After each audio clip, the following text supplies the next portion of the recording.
ETF index mutual funds నేర్చుకుని stock మార్కెట్లో రాణించాలనుకుంటున్నారా? వెంటనే ఈ నెంబర్కి కాల్ చేయండి.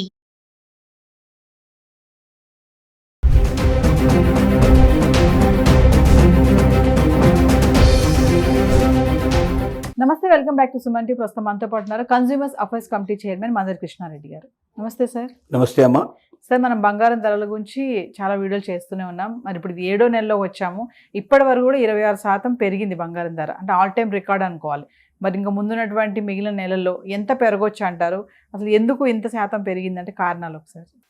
మనం గతం తీసుకున్నట్టయితే ఒక 1 ఇయర్ లాస్ట్ ఫైనాన్షియల్ ఇయర్ తీసుకున్నట్టయితే 26% బంగారం మీద రేట్ ఎక్కువ పెరిగింది.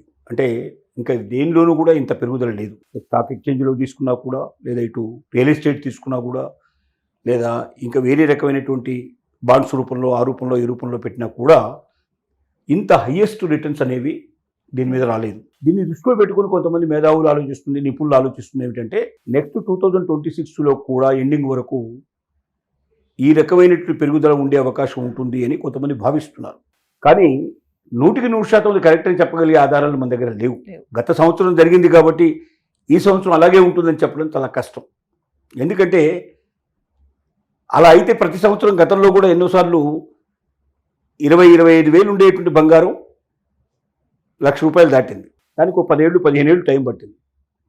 ఇదే 25% పెరుగుంటే 4 ఏళ్లలో ఈ దశకు వచ్చేది అది. కానీ దానికి 20 ఏళ్ళు పట్టేది కాదు కదా. కాబట్టి 100% పెరుగుతుందని చెప్పలేము. కొంతమంది దీన్ని ఆసరాగా చేసుకొని ఇప్పుడున్నటువంటి సిచ్యువేషన్స్ని డాలర్ రేటు స్ట్రాంగ్ అయిపోయే అవకాశాలు ఉంటాయని, అలాగే స్టాక్ ఎక్స్చేంజ్ కూడా ఇంత ధృవంగా ఉండదు, లేస్తూ పడిపోతూ ఉంటుంది కాబట్టి ప్రపంచ యుద్ధాలు పెరిగే అవకాశాలు ఉంటాయని దృక్పథంతో వీటన్నిటినీ ఆలోచించుకొని బంగారం రేటు ఇంకా బాగా పెరిగే అవకాశం ఉంది. ఈ సంవత్సరం వచ్చినట్టు ఈల్డింగ్సే వచ్చే సంవత్సరం కూడా వచ్చే అవకాశాలు ఉంటాయేమో అని కొంతమంది భావన. అది 100% కరెక్ట్ అని చెప్పడానికి ఏ రకమైన ఆధారాలు లేవు మన దగ్గర. గత సంవత్సరం పెరిగిన ఒకే ఒక ఆధారం ఉంది. కానీ గత సంవత్సరం పెరిగినంత మరి అంతకుముందు 10 సంవత్సరాలు 25 సంవత్సరాలు పెరగలేదు కదా.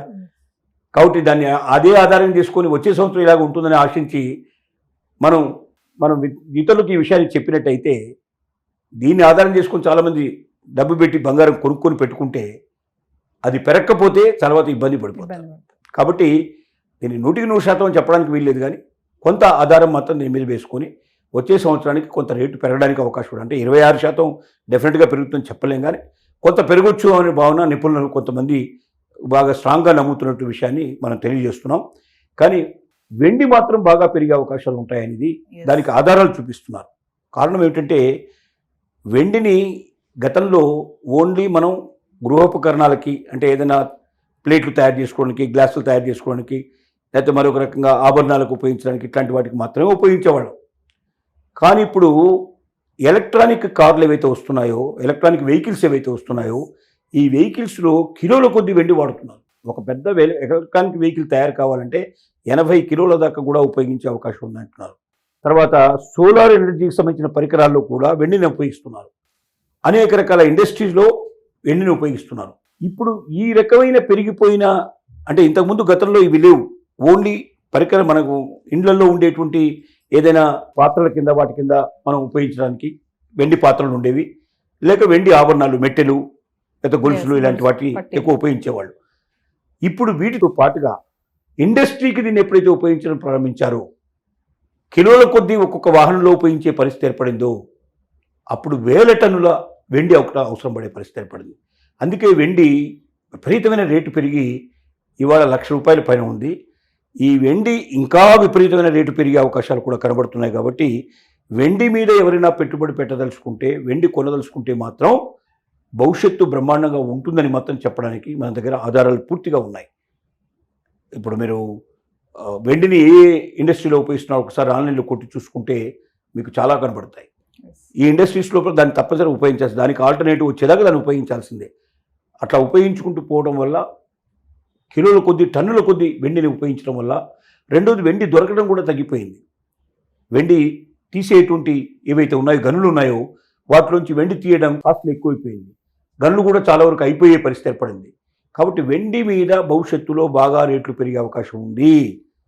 ఇప్పుడు కూడా చాలామంది ఏం చేస్తున్నారంటే 1,00,000 దాకా దాటిపోయింది కాబట్టి ఎప్పుడో పూర్వకాలంలో ఇచ్చినటువంటి పాత్రలు, దానికి సంబంధించిన పాత్రలు ఏవి, గిన్నెలు, ప్లేట్లు ఇలా తయారు చేసినవన్నీ తీసుకెళ్ళి మార్కెట్లో అమ్మే ప్రయత్నం చేస్తూ ఉన్నారు. ఎందుకంటే విపరీతమైన రేట్లు వస్తున్నాయి దానికి. వాళ్ళు చేయించినప్పుడు అదంతా కలిపి 1,000 రూపాయలు, 1,500, 2,000 ఉండేది. ఇవాళ దాన్ని అమ్మితే 10,000, 12,000, 15,000 వచ్చే అవకాశాలు ఉన్నాయి. కాబట్టి ఎక్కువ రేట్లు వస్తున్నాయి కూడా చాలామంది అమ్ముకుంటున్నారు. భవిష్యత్తులో మాత్రం వెండి రేటు పెరగడం ఖాయంగా కనబడుతుంది. కాబట్టి వెండి మీద ఎవరైనా పెట్టుబడి పెట్టుకోవడం మాత్రం మంచిదని మాత్రం మనం ఖచ్చితంగా రికమెండ్ చేయడానికి ఆధారాలు ఉన్నాయి మన దగ్గర. సార్ అంటే 26% పెరగదు కానీ కొంతవరకు పెరగొచ్చు అంటున్నారు ముందున్న 6 నెలల్లో. అంటే గతంలో ఇంత పెరిగింది కాబట్టి, గత సంవత్సరం 26% పెరిగింది కాబట్టి ఈసారి తప్పనిసరిగా భాగ్యం పెరిగే పాసిబిలిటీ ఉంది అనేది నిపుణులు చెప్తున్నమాట. కానీ దానికి మళ్ళీ సబ్జెక్ట్ టు కండిషన్స్ అవుతాయి. ప్రపంచమంతా పరిస్థితి ఎట్లా ఉంటుంది, యుద్ధాలు ఎలా ఉంటాయి, పెట్రోల్ పరిస్థితి ఎట్లా ఉంటుంది, తర్వాత స్టాక్ మార్కెట్ ఎట్లా ఉంటుంది, డాలర్ పరిస్థితి ఎట్లా ఉంటుంది, ఇన్ని పరిస్థితుల మీద ఆధారపడే బంగారం రేటు ఉంటుంది. కాబట్టి బంగారం ఖచ్చితంగా ఇంత పెరుగుతుందని మాత్రం చెప్పడానికి పూర్తిగా ఆధారం లేదు. పెరగడానికి అవకాశాలు ఉన్నాయి కొంతవరకు గతాన్ని దృష్టిలో పెట్టుకొని, కానీ ఎంత అనేది మనం చెప్పలేము. కానీ వెండి మాత్రం బంగారం కన్నా మించి విపరీతంగా పెరిగే అవకాశాలు కనబడుతున్నాయి. కానీ వెండి మీద పెట్టుబడి పెట్టుకునే వాళ్ళకు మాత్రం భవిష్యత్తు బాగా ఉంటుందని చెప్పడానికి ఆధారాలు మన దగ్గర ఉన్నాయి. Thank you.